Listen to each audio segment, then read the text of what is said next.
El día de hoy vamos a ver la neuroanatomía del tronco del encéfalo. El tronco del encéfalo también es denominado tallo cerebral. Probablemente ninguna otra región dentro de nuestro sistema nervioso central tenga tanta importancia por milímetro cúbico de tejido. Nuestro tallo encefálico está dividido en mesencéfalo, también llamado cerebro medio, puente, también llamado puente de Barolio, y médula oblongada, también llamado bulbo raquídeo. Aquí podemos observar una visión anterior de nuestro tronco encefálico. Lo coloreamos de morado y hacemos un acercamiento. Aquí podemos observar las distintas estructuras anatómicas que pertenecen a nuestro tronco encefálico. Veamos cómo la anatomía de hecho cambia mucho en la parte anterior del tronco encefálico con respecto a la porción posterior.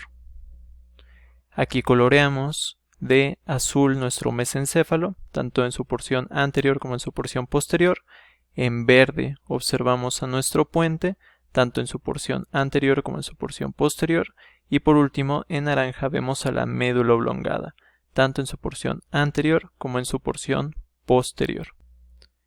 Una estructura importante para diferenciar a nuestro puente de nuestro mesencéfalo y médula oblongada es el surco pontino superior y el surco pontino inferior. Estos surcos van a delimitar a las tres estructuras. En la porción posterior esto es un poquito más difícil. Vamos a tener como referencia la salida del nervio troclear y por abajo va a estar la división entre mesencéfalo y puente. Y por otro lado son las estrías medulares, la porción inferior de las estrías medulares, las que diferencian a nuestro puente de nuestra médula oblongada. Además de que estas estructuras sirven como vías de paso entre la médula espinal y nuestro encéfalo, encontramos distintas particularidades de cada una de ellas que van a ser importantes de revisar. Por ejemplo, en el caso del mesencéfalo, va a alojar a los núcleos del tercer nervio craneal y del cuarto par craneal, es decir, del motor ocular común u oculomotor y del nervio patético o troclear. También va a tener núcleos importantes para los reflejos auditivos y los reflejos visuales. Y finalmente va a estar aquí la sustancia negra, famosa porque su disfunción se relaciona con la enfermedad de Parkinson. En verde podemos observar a nuestro puente. El puente es el sitio donde nace el nervio trigémino, aunque los núcleos del nervio trigémino se extienden desde el mesencéfalo hasta la médula espinal. También del puente nace nuestro sexto par craneal, nuestro nervio abducens, nuestro séptimo par craneal, nuestro nervio facial y nuestro octavo par craneal, nuestro nervio vestíbulo coclear. El puente va a tener algunas estructuras importantes para mantener la postura y para los reflejos vestíbulo-oculares, y también va a tener el centro de la mirada lateral. Finalmente tenemos a nuestra médula oblongada. La médula oblongada va a ser origen de nuestro noveno par craneal o nervio glosofaríngeo, décimo par craneal o nervio vago, undécimo par craneal o nervio espinal y duodécimo par craneal o nervio hipogloso. Y también nuestra médula oblongada va a ser particularmente relevante porque va a tener los centros de regulación autonómica de la respiración, de nuestra función cardíaca y también gastrointestinales. Entonces es particularmente relevante esta parte del tallo encefálico para la vida. Hagamos un acercamiento para que nosotros podamos distinguir mejor las distintas partes de nuestro tallo encefálico. Hacemos un acercamiento a esta zona y podemos encontrar aquí a nuestros pedúnculos cerebrales, vías importantes para nuestra vía córtico-espinal y van a formar la mayor parte del mesencéfalo. También podemos encontrar en este punto a nuestro tuber cinereum. Esta región es importante, es parte del diencéfalo, va a conectar con el infundíbulo hacia la hipófisis y pues va a tener núcleos histaminérgicos predominantemente, y a nuestros cuerpos mamilares que son también parte de nuestro diencéfalo y van a tener una función particularmente relevante en la memoria. Estos últimos tres se encuentran en esta fosa que se llama fosa interpeduncular. Por otra parte vemos aquí ya en el puente a nuestro surco de la basilar, el cual va a alojar a nuestra arteria basilar, que se forma de la unión de las arterias vertebrales. En esta porción de la médula oblongada lo que podemos observar es coloreado aquí en azul las pirámides, parte de la vía córtico-espinal. Aquí en la región inferior encontramos a la decusación piramidal. Esta decusación piramidal tiene relevancia en la vía córtico-espinal, puesto que va bajando la vía córtico-espinal, decusa hacia el lado contralateral, de tal manera que la acción motriz que inicia, por ejemplo, el hemisferio izquierdo, termina produciendo la contracción de nuestras extremidades derechas. Finalmente también vemos una estructura grande aquí justo por detrás de nuestras pirámides, que son las olivas. Las olivas son el reflejo externo de un núcleo interno que se llama complejo olivar inferior, que también tiene relevancia en la cuestión motriz, particularmente produciendo fibras que van a entrar al cerebelo. Ahora pasemos a ver la superficie posterior. La superficie posterior puede parecer de hecho un poco más compleja, y quizá lo sea.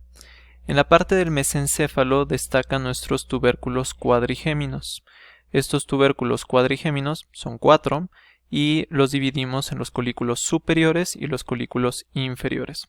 Los colículos superiores pertenecen a la vía visual, mientras que los colículos inferiores van a pertenecer a la vía auditiva. También en esta región posterior podemos ver a nuestra glándula pineal. Nuestra glándula pineal es importante, por ejemplo, para el mantenimiento de los ciclos circadianos, y en buena medida la melatonina que secreta esta glándula nos permite conciliar el sueño. Si nos vamos un poco más abajo, encontramos estas 3 regiones de relevancia: el pedúnculo cerebeloso superior, el pedúnculo cerebeloso medio y el pedúnculo cerebeloso inferior. Van a ser vías de conexión importantes entre el tallo encefálico y nuestro cerebelo. Básicamente, el pedúnculo cerebeloso superior va a conectar al mesencéfalo con nuestro cerebelo, el pedúnculo cerebeloso medio, que es el más grande, a nuestro puente con nuestro cerebelo, y finalmente nuestro pedúnculo cerebeloso inferior a nuestra médula oblongada con nuestro cerebelo. Vamos a hacer un acercamiento aquí porque hay distintas regiones de importancia en esta fosa. Esta fosa se conoce como fosa romboidal. Esta fosa romboidal va a tener en su interior distintas estructuras. A los lados de este surco, el surco medio, encontramos a nuestra eminencia media. Todo esto forma la eminencia media, que está delimitada por el surco medio posterior y por los surcos limitantes. Dentro de esta eminencia media vamos a tener una montañita todavía más grande, que es el colículo del facial. El colículo del facial está formado por la rodilla del nervio facial. Finalmente, en la porción más inferior de nuestra fosa romboidal encontramos aquí al trígono del hipogloso y al trígono del nervio vago. Nos vamos un poco más abajo y podemos observar aquí a nuestras estrías medulares, antes conocidas como estrías auditivas y antes todavía como barbas del cálamus, y aquí encontramos un área importante que es el área vestibular, donde se encuentran alojados los núcleos vestibulares. Finalmente, esta porción inferior de nuestra médula oblongada, que de hecho es la parte más superior de la médula oblongada, forma al cuerpo restiforme que se va a unir a los pedúnculos cerebelosos inferiores, y este ángulo que encontramos aquí es denominado obex. Por último, encontramos algunas estructuras de importancia en la porción posterior de nuestra médula oblongada. Dentro de ellas encontramos al tubérculo grácil, que es un sitio importante donde se encuentra el núcleo grácil, el tubérculo cuneiforme, donde se encuentra el núcleo cuneiforme, y el tubérculo trigeminal. El tubérculo grácil tiene dentro a nuestro núcleo grácil, que va a recibir información sensitiva de nuestras piernas, y el tubérculo cuneiforme, información sensitiva de nuestro tórax y de nuestros brazos. Antes de terminar, tenemos que hablar sobre los nervios craneales, que no los hemos tocado hasta este punto. En nuestro tallo encefálico van a nacer desde el tercer par craneal hasta el 12º par craneal. Entonces tenemos que ver uno por uno estos. Aquí encontramos la salida del nervio oculomotor. El nervio oculomotor es un nervio importante para los movimientos oculares. También del nervio troclear, único de los pares craneales que sale por detrás de nuestro tallo encefálico y que además es contralateral. También va a formar parte de los nervios que van a mover a los ojos. El nervio trigémino, naciendo de la porción anterior del puente, es un nervio muy importante en la parte sensitiva de la cara y el par craneal más grande. Nuestro nervio abducens, que nace de la unión entre el puente y la médula oblongada, que va a ser una unión rica en el nacimiento de nervios craneales. El nervio abducens también es importante para los movimientos oculares. El nervio facial, que va a nacer de una porción lateral de este surco pontomedular, y este nervio facial nos va a servir para la inervación motriz de los músculos de la expresión facial, entre otras cosas. Es un nervio bastante complejo.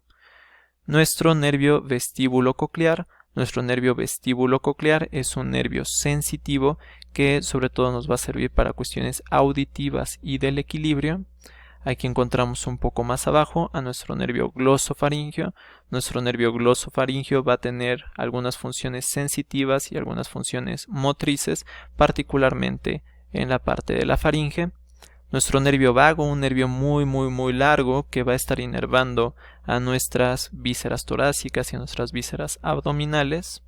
El nervio espinal, que propiamente solamente una parte muy pequeña nace del tallo encefálico. La mayor parte nace de la médula espinal, que va a ser un nervio motriz para el esternocleidomastoideo y para el músculo trapecio. Y finalmente el nervio hipogloso, un nervio motriz también que nos va a permitir mover la lengua. Entonces vean cómo todos estos nervios craneales nacen del tallo encefálico.